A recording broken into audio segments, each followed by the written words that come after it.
사람들의 관심은 인생이 어떻게 해야 행복할까 하는 것에 있습니다.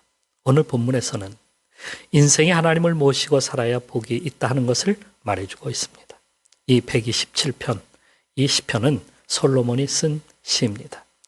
솔로몬은 이스라엘을 이 세상의 모든 나라들 가운데서도 가장 부유한 그러한 나라가 되게 하였습니다. 그의 나라에선 금과 은이 길거리의 돌처럼 흔하였다, 이렇게 쓰고 있죠. 또 그는 많은 부인들을 거느리고 있었습니다. 거의 1000명에 달했습니다. 부인이 700명, 첩이 300명, 도합 1000명이었다는 것입니다.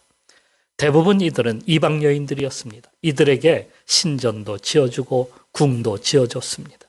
그러니까 솔로몬은 많은 가정들을 갖다가 거느리고 있었다 하는 것이죠. 그의 인생이 행복했을까요? 그는 정말 행복하게 살았을까 하는 의문이 듭니다.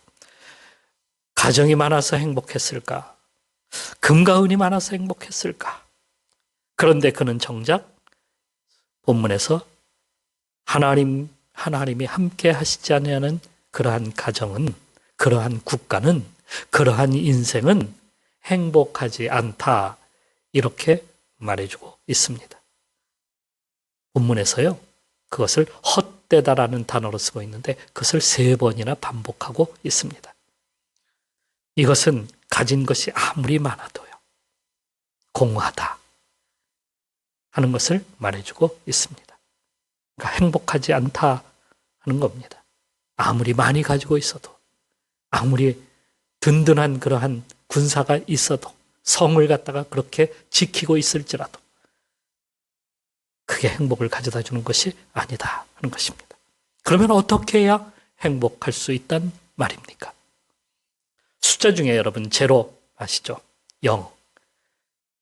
0이라고 하는 것은 아무것도 아닙니다.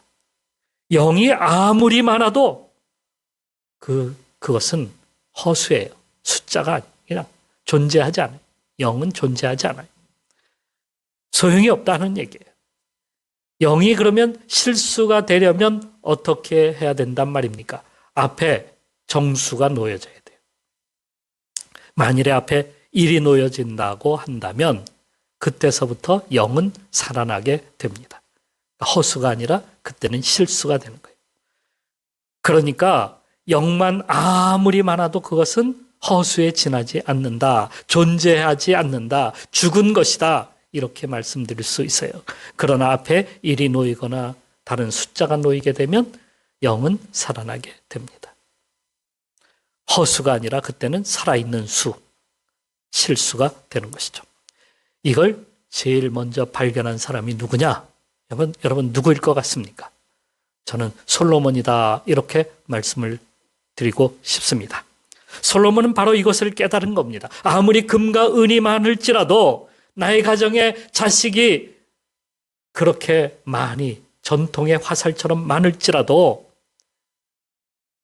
군사가 철저하게 그렇게 지키는, 군사가 그렇게 많은 나라가 있다 할지라도 하나님이 계시지 아니하는, 하나님이 함께 하시지 않은 나라는 헛되다 하는 그런 말씀입니다.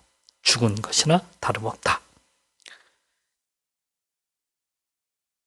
주님이 계시지 않는 금과 은, 재물, 이게 무슨 소용이 있겠습니까? 주님이 계시지 않는 가정, 참 답답하고 공허할 뿐입니다. 주님이 계시지 않는 나라, 다 한마디로 꽝입니다. 여러분 꽝 아세요?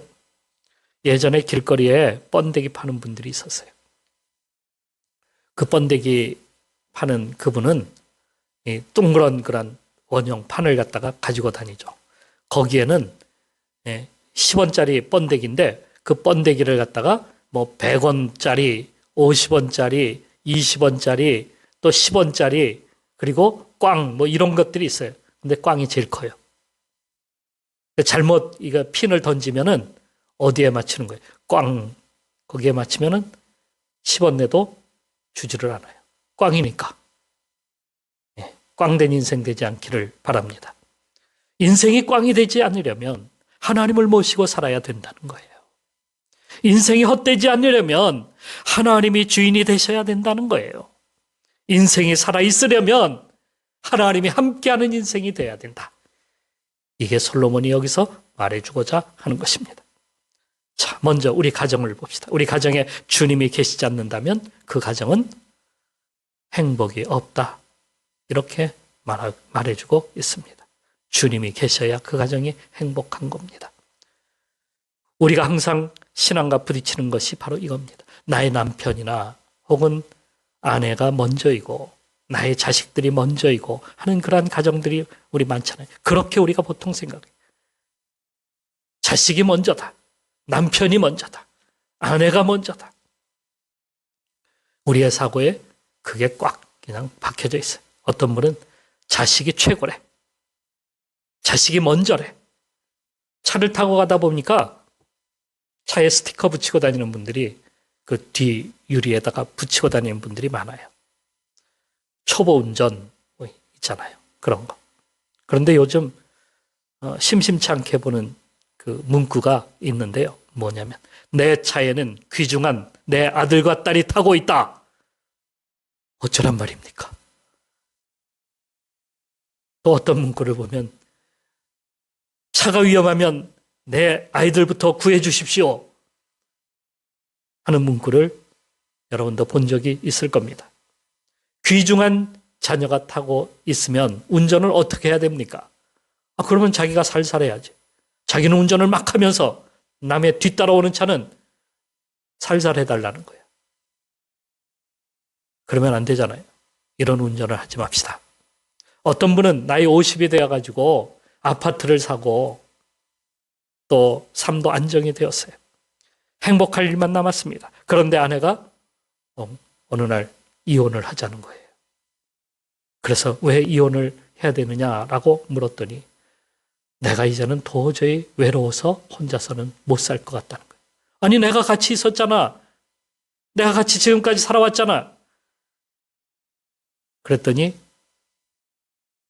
부인이 하는 얘기가 나는 지금까지 당신하고 제대로 살아보지를 못했다는 거예요. 나는 오손도손 즐겁게 가족이 모여서 살기를 원했는데 허구한 날 당신은 일에 중독된 사람처럼 1111 하면서 살다 보니까 본인은 정작 자기는 과부처럼 지내왔다는 겁니다. 남편은 돈 버는 재미라도 있었지만 아내는 삶의 의미를 느끼지 못하고 살았다고 하는 겁니다. 그 남편은 뭐라고 이야기하냐면 아니 내가 지금까지 가정을 위해서 내가 희생하느라고 나도 잠을 자지 못하고 일하느라고 그렇게 먹을 것 제대로 하지 못하고 먹지도 못하고 일을 했는데 나도 편하게 못 살았어. 그럼 어쩌란 말입니까? 아내가 외롭게 살아왔다는데. 그러니까 돈을 앞에다 두다 보니까 돈을 위해서 다른 모든 것들을 어떻게 했다는 겁니까? 희생했다는 거예요. 남편도 자기 삶을 희생한 거예요. 가족을 희생한 거예요. 그러니까 돈 때문에 이 가정은 이렇게 이혼할 수밖에 없었다는 겁니다. 여러분의 가정은 어디에 맞춰져 있습니까? 모든 것이 자식에게 맞춰져 있지는 않습니까? 모든 것이 돈과 재물에 맞춰져 있지는 않습니까? 모든 것이 돈이 다 해결해 준다고 그렇게 믿는 것은 아닙니까? 돈이 있어야 된다고 그렇게 여러분은 믿고 삽니까? 그렇게 살다 보니까 다른 것을 다 포기해야 돼요. 다른 것을 다 희생시켜야 돼요. 가정도 희생시켜야 되고요. 자신의 삶도 제대로 살지도 못하고 희생시켜야 된다는 말입니다. 정말 답이 없습니다. 그래도 요즘엔 자녀들을 위해서 부모들이 주말이면 산이나 들로 캠핑도 가기도 하고 가족을 위해서 음식이나 외식도 하고 자주 하기도 한다고 합니다. 그렇다고 그것이 행복으로 쭉 이어지느냐? 영원하지 않다는 것을 우리는 알아야 합니다.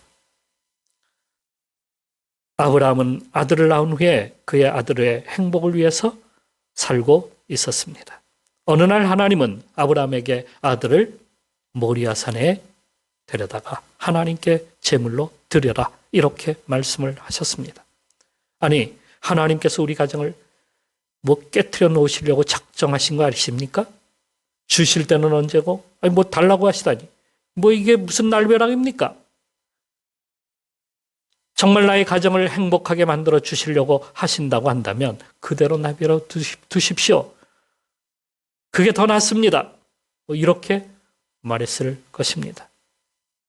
우리 가정에서 대부분 일어나는 일들이 그냥 내 멋대로 키우게 놔두십시오 라고 하는 것이 바로 우리들의 모습입니다. 하지만 하나님은 아브라함의 가정에 더 원대한 꿈을 갖다가 가지고 계셨기에 아브라함이 그 꿈을 갖다가 그 꿈을 알고 그 꿈을 함께 이루어 가기를 원하고 계셨던 겁니다.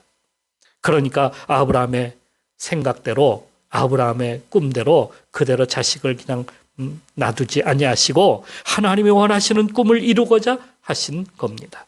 그것은 바로 하나님이 먼저인 세상, 하나님을 주님으로 모시는 세상, 그런 세상을 지금 세우고자 하는 것입니다. 이걸 모르니까 자기가 원하는 대로 안 된다고 우리는 얼마나 하나님께 징징거리면서 쪼르고 애쓰고 그러는지 모릅니다. 왜 세계 최고의 가문을 만들어 주실 수도 있는데, 왜 최고의 부자, 최고의 행복을 갖다가 선물해 주실 수 있는 하나님이시지 않습니까? 하나님이 우리를 자녀로 삼으셨기에 얼마든지 만들어 주실 수 있습니다.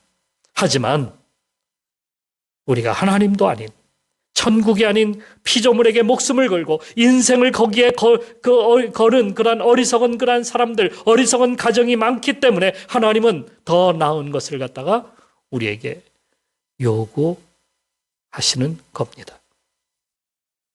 아브라함이 아들을 하나님께 드리는 순간부터 하나님은 그에게 더 큰 복을 갖다가 주셨습니다. 그래서 아브라함과 그의 아들은 복이 넘쳐나는 삶을 살게 됩니다. 아니, 자기만 넘쳐나는 것이 아니라 그 행복을 모든 사람들에게 나누어주는 삶, 뿌리는 삶이 사람으로 살게 되는 겁니다. 그러니까 하나님이 우리 가정 앞에 계셔야 우리 가정이 복된 가정이 되고 우리가 그 복을 갖다가 세상에 뿌리는 사람이 될 수 있다 하는 그러한 것입니다. 그것은 국가도 마찬가지입니다. 아무리 첨단 무기가 많고 아무리 과학적인 그러한 물건들로 가득 쌓여 있다 할지라도, 아무리 군사가 훈련을 갖다가 잘 받아서 특수부대처럼 충성을 다한다 할지라도, 그들이 밤낮 없이 철통 같은 그러한 임무를 수행한다 할지라도 하나님이 지켜주시지 않냐면 그 나라는 바르게 서지 못한다 하는 것이 이 솔로몬이 본 나라의 모습입니다. 아무리 거대한 성이 많은 나라다 할지라도, 군대가 많다 할지라도 그 모두가 하나님이 계시지 않으면 허수에 지나지 않는다 하는 것입니다. 그래서 오늘 본문에 쓰고 있는 말씀을 한번 보시기 바랍니다. 여호와께서 성을 지키지 아니하시면 파수꾼의 깨어 있음이 헛되도다. 몇 해 전에 전방 초소에 한 명의 북한 군인이 남한 초소에 그 유리문을 갖다가 세차게 두들겼습니다. 이 북한 군인은 디문제 철책을 넘었고 전기 철책도 있었는데 그것도 나무판으로 간격을 벌려갖고 거기로 빠져나왔대요. 남한 초소에 도착을 했는데, 그런데 이렇게 들어가려고 해보니까 들어갈 데가 없는 거예요. 한 초소에 들려서 문을 두드리니까 인기척이 없어요. 그래서 다른 초소로 또 옮겨갔어요. 거기 가서 초소의 문을 갖다가 유리문을 두드리니까 누구냐고 그때서 인기척이 들려왔어요. 그래서 나는 북한에서 내려온 이제 군인이다. 자기가 귀순하려고 왔다. 이렇게 이야기하니까 그때서 나와가지고 소대장이 신병을 확보했다. 이렇게 적고 있어요. 그런데 그가 문을 두드리자 그 안에 있던 병사들은 다 어떻게 됐을까요? 모두 놀라가지고요. 움직이지를 못했다는 거예요. 북한 군인이 와가지고 귀순 의사를 밝히지 않았다고 한다면 모두가 오줌에 다 절였을 겁니다. 감히 누구도 넘어올 수 없을 것이라 이렇게 생각을 했기 때문입니다. 거기엔 철책뿐만 아니라 열상 카메라도 있었습니다. CCTV도 설치되어 있었습니다. 그런데 그것조차 다 아무 소용이 없어졌어요. 꽝에 헛것이 되고 말았기 때문에 만일에 그가 총을 들고 내려온 공비라고 한다면 어떻게 되었을까요? 생각만 해도 몸서리 쳐집니다. 정말 하나님이 지켜주시지 않는다면, 하나님이 이 나라를 붙들어 주시지 않는다면 요즘 같은 시대에 이 나라가 안전할 수 있을까? 이 나라가 바르게 설 수 있을까? 심히 걱정이 됩니다. 여러분, 북한이 가장 두려워하는 것이 뭔지 아십니까? 남한에서 보내는 삐라예요. 전단지예요. 그거 아무리 막아도 자기들이 막으려고 해도 소용이 없어요. 그냥 뭐 날아오니까 어디서든 막 날려보내면 되잖아요. 그 어떤 무기보다도 무섭다는 거예요. 이게 어디 막 날아와가지고 떨어지면은 뭐 집 위에도 떨어지고 뭐 들에도 떨어지고 길에도 떨어지고 산에도 떨어지고, 그러니까 사람들이 가다가 그 주워갖고 보고 이제 남한의 사정을 알게 되고 북한의 사정도 알게 되고, 그러니까 그게 겁나는 겁니다. 그들이 아무리 경계를 잘 써도 아무리 날아오는 것을 막으려고 해도 막아내지 못하는 것이 남한에서 보내는 비라입니다. 요즘 그것을 반대하는, 남한에서 반대하는 자들이 법으로 그것을 금지시켰는데 그로 인해서 북한 당국자들은 마음을 놓았는지는 모르겠습니다. 하지만 요즘 다시 재개한다고 하니까 정말 저는 다행스럽다라는 생각이 듭니다. 아마도 그들은 잠을 잘 수가 없을 겁니다. 그것과 더불어서 없어질 수 있는 것이 하나가 또 있죠. 전도지입니다. 요즘은 길거리에서 전도지를 보기가 어렵습니다. 전도지 나눠주면 코로나 핑계로 이제는 막 뭐라 그래요. 싫어해요. 사람들 받지 않아요. 그런데 그것이 이제는 빨리 재개가 돼야 돼요. 이걸 제일 싫어하는, 누가 제일 싫어하겠습니까? 사탄이 제일 싫어해요. 사탄이 좋아할 리가 없잖아요. 부지런히 우리가 전도하여서 온 세상이 하나님 앞으로 돌아오는 그날이 될 수 있도록 우리가 힘써야 되겠습니다. 우리 삶 속에도 하나님이 계시지 않으면 그 삶은 아무 소용이 없어요. 꽝이에요. 던지면 꽝만 나와요. 본문에서 이렇게 쓰고 있습니다. 너희가 일찍이 일어나고 늦게 누우며 수고의 떡을 먹음이 헛되도다. 그러니까 아무리 노력해도 열매가 없는 인생이 될 수밖에 없다 하는 겁니다. 아무리 노력해도, 아무리 똑똑해도, 아무리 능력이 있다 할지라도 헛된 인생으로 사는 사람들이 참 많습니다. 예수님은 우리에게 이렇게 말씀하십니다. 내 안에 거하라. 나도 너희 안에 거하리라. 가지간 포도나무에 붙어있지 아니하면 스스로 열매를 맺을 수 없음같이 너희도 내 안에 있지 아니하면 그러하리라. 요한복음 15장 4절 말씀이죠.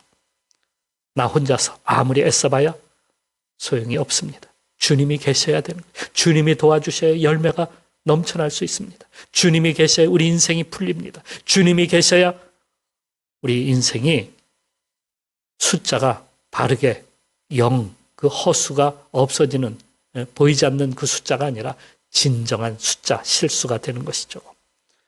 우리 인생이 달라집니다. 주님이 계셔야 진정으로 달라지는 거예요. 예수님을 붙들고 살아야 우리 인생이 복이 있고요. 예수님을 붙들고 살아야 우리 인생이 풀립니다. 예수님을 붙들고 살아야 영생을 얻게 됩니다. 기회가 주어져도요, 예수님을 붙들고 있어야 그 기회가 나에게 열매가 되어서 돌아오는 겁니다. 예수님을 붙들지 아니하면 기회가 와도 그것이 나에게 어떤 의미인지, 어떤 것을 가져다 주는지 모르고 지나가 버리는 거예요. 괜히 고민만 하고 번민에 쌓입니다. 염려와 근심이 많습니다. 그러다 보니까 본문에서 말씀하시는 대로 잠을 잘 수가 없는 거예요. 여호와께서 그 사랑하는 자에게 잠을 주시는데 잠을 잘 수가 없는 겁니다. 잠을 못 자는 사람의 특징은 이렇습니다. 신경질적이고요. 여유가 없습니다. 기쁨이 없습니다. 항상 우울합니다. 자꾸 몸이 아프고요. 병에 걸리면 한번 병에 걸리기만 하면 낫지를 않습니다. 면역력이 현저히 떨어져서 요즘 같은 시대가 참으로 두렵습니다. 요즘 코로나로 인해서 잠을 못 자는 사람들이 참으로 많다 그래요. 불면증에 시달리는 사람들이 많다고 하는 그 이유가 무엇이냐면 경제적으로 사회적으로 너무도 힘들기 때문이라는 거예요. 잠을 잘 수 있는 비결은 간단합니다. 주님께 맡기면 되는 거예요, 여러분. 염려와 근심, 걱정 주님께 맡기면 됩니다. 주님 앞에 모시는 것이 그것이 해결할 수 있는 방법이에요. 나를 그분께 의탁하는 것입니다. 내가 주인됨을 내려놓고 내가 할 수 있다라고 하는 것을 다 내려놓고 내가 하려고 하는 것을 이제는 내가 하려고 했던 모든 것들을 주님께 맡기면 됩니다. 하나님께 맡기는 인생이 될 때에 우리의 가정을 책임지십니다. 이 나라를 책임지십니다. 우리의 삶을 주님이 책임져 주십니다. 그분을 의지하고 그분의 뜻을 찾고 그 나라를 구하는 성도가 되어서 오늘도 하늘의 복이 넘치는 삶을 사는 성도가 되시기를 축원합니다.